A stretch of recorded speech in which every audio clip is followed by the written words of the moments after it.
Je suis un apnéiste, oui, mais pas seulement. Je suis aussi obsessionnel. Et vous allez voir que cette obsession m'a poussé jusqu'à vouloir devenir initiateur-entraîneur. Mais avant ça, il faut passer un examen. Alors, comment tout a commencé? J'ai démarré la plongée en apnée il y a 3 ans et j'ai très rapidement mordu. Enfin mordu, je l'étais déjà avant même de commencer. J'ai grandi dans les années 80 et comme beaucoup de personnes ayant vu Le Grand Bleu dans ces années-là, j'ai été profondément marqué par cette histoire. J'ai depuis vu, revu et encore revu le film, écouté sa bande-son et ce film a un impact sur moi étonnant. Il m'apporte un calme et une sérénité que je ne saurais décrire. Bref, il m'a marqué.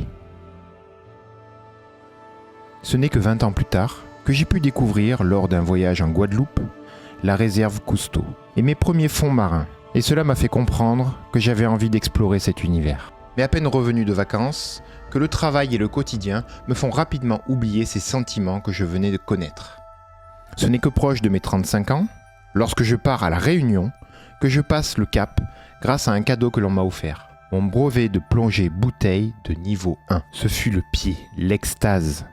Je découvrais un univers qui n'était pas le mien. Un endroit où la gravité a une prise différente sur moi et où je pouvais naviguer sur plusieurs dimensions.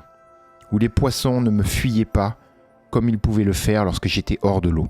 De retour chez moi, les yeux pleins d'étoiles, je comprends qu'il va falloir pousser plus loin. La plongée bouteille m'avait enfin donné cet accès à la mer.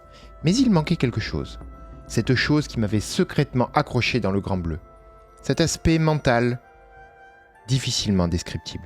Ce n'est que proche de mes 40 ans que je comprends que mon chemin doit être celui de l'apnée, car plus proche de ce que je recherche. Je démarre l'apnée en club. Comme j'ai pu vous le dire, je suis obsessionnel. Et donc, rapidement, l'envie de comprendre, de progresser, de savoir m'envahit et mon cerveau est continuellement pris par ce besoin. Rapidement, je passe un premier niveau en mer, apnéiste en eau libre, puis un deuxième. En effet, les niveaux apnéiste piscine ne sont pour moi, à ce moment précis, pas un objectif, car la piscine représente un entraînement afin de pouvoir accéder à la mer. Quelle était la prochaine étape ? Jusqu'où mon obsession allait-elle me pousser ? Eh bien, me voilà apnéiste confirmé en eau libre. Mes prérogatives, ce que je peux faire, est limité au droit de mon encadrant. Et celui-ci peut m'emmener jusqu'à maximum 30 mètres de fond. Cela paraît déjà plutôt bien, mais secrètement, j'aspire à plus. Et je me sens attiré par les fonds marins. Il y a quelque chose que je ne saurais décrire. Une recherche que je dois accomplir. J'ai eu la chance de faire 2 stages avec un grand apnéiste, Pascal Huron, qui m'a permis non seulement de progresser dans ma compréhension globale de l'apnée, mais aussi techniquement. Le premier se déroule à Nemo 33 en Belgique, où je vais pouvoir atteindre la profondeur de 33 mètres. Le deuxième, à Carry-le-Rouet, où je vais atteindre les 40. À ce moment-là, je comprends également que mes recherches devront aller plus loin, si je veux pouvoir continuer à progresser et à prendre plus de plaisir. Au club, on me propose de passer des diplômes d'enseignant. Mais je ne suis pas sûr à ce moment précis que cela corresponde avec mes envies. Rapidement, après un petit peu de réflexion, je comprends que c'est exactement ce qu'il me faut. Pour pouvoir enseigner, il faut avant tout comprendre.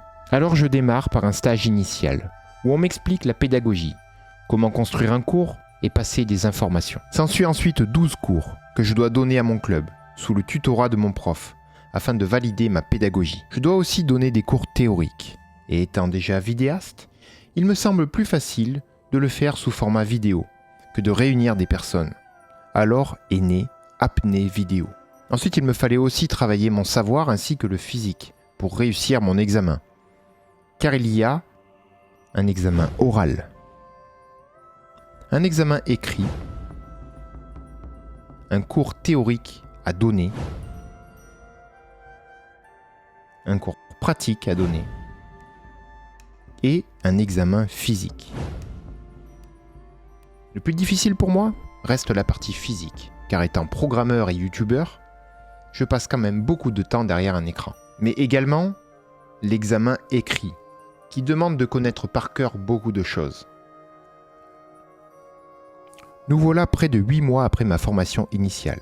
j'ai fait correctement mes révisions, préparé tous les sujets potentiels de l'examen, j'ai fait un peu d'entraînement physique et j'ai à ce moment-là la date de mon examen qui est fixée. Le stress évident qui commence à monter.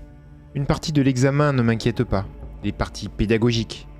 J'ai donné plein de cours durant l'année en piscine et j'ai fait pas mal de vidéos sur la chaîne, donc je me vois plutôt à l'aise pour transmettre. Par contre, est-ce que je connais bien mes cours ? Suis-je suffisamment prêt pour les épreuves physiques ? Là, il y a un point noir. Alors que d'habitude, l'été, je passe mon temps à faire de l'apnée. Cette année, la météo en a décidé autrement. Chez moi, la mer est passée de vagues de 1 mètre à 5 mètres durant tout l'été.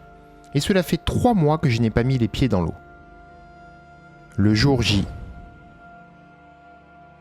On commence la journée par un questionnaire théorique, avec près de 80 questions. Puis, s'ensuit les épreuves théoriques individuelles. On nous donne un sujet au hasard, que l'on doit donner sous forme d'un cours, où les jurys en profitent pour nous poser des questions afin de vérifier notre maîtrise du sujet. Ensuite, on file à la piscine et on tire un sujet au hasard, où on doit donner aussi un cours sur celui-ci. Une de mes plus grosses inquiétudes, les épreuves physiques. Même si je sais que les 3 premières sont bien à ma portée, c'est la dernière qui m'inquiète. Le mannequin. Même si je l'ai réussi plusieurs fois à l'entraînement, je redoute l'épreuve du mannequin. Et ça n'a pas loupé. Me voilà avoir loupé mon épreuve. Et voilà tout mon travail, réduit, résumé à celle-ci. J'ai loupé. Malgré des compliments sur ma pédagogie, retour à la case départ. Me voilà devoir refaire toutes les épreuves physiques. Le reste ayant déjà été validé lors de l'examen, je repars directement sur l'entraînement. 400 mètres palmés, 1 minute de statique, suivi de 25 mètres en apnée, 3 fois 50 mètres avec un départ toutes les 1 minute 45,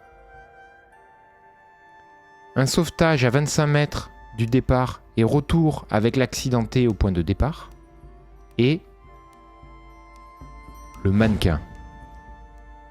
Il me reste plusieurs semaines avant ma prochaine date et il faut que je le maîtrise. L'épreuve consiste à faire 100 mètres en nage, en 3 minutes, sans équipement.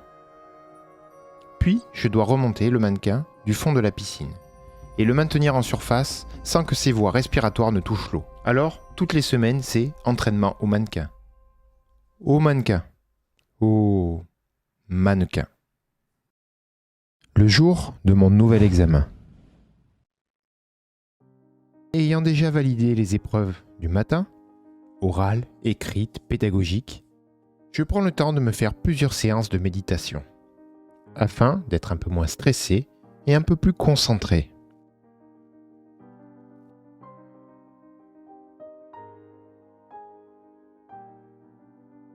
Me voilà en route. Sur le trajet, je me répète sans cesse que je suis prêt, que ma préparation a été bonne, afin d'essayer d'enlever une potentielle défaite de mon esprit. Me voilà arrivé à la piscine, à la fois confiant, mais à la fois plein de questions.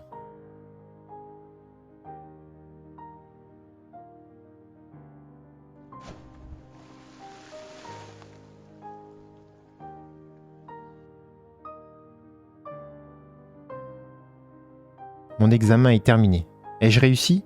Eh bien oui. J'ai validé toutes mes épreuves physiques, ce qui me donne accès à mon diplôme d'initiateur-entraîneur de niveau 2. Je me retrouve même major de promo, ce qui est extrêmement gratifiant. Cette aventure était incroyable. Non seulement j'ai appris énormément de choses au niveau de mon savoir, mais également au niveau de mon apprentissage, au niveau de ma façon d'appréhender les défis, sur ma pédagogie, et ça m'a appris également à me remettre en question. Tout ceci reste seulement le début d'une nouvelle aventure que je vous raconterai dans un prochain épisode.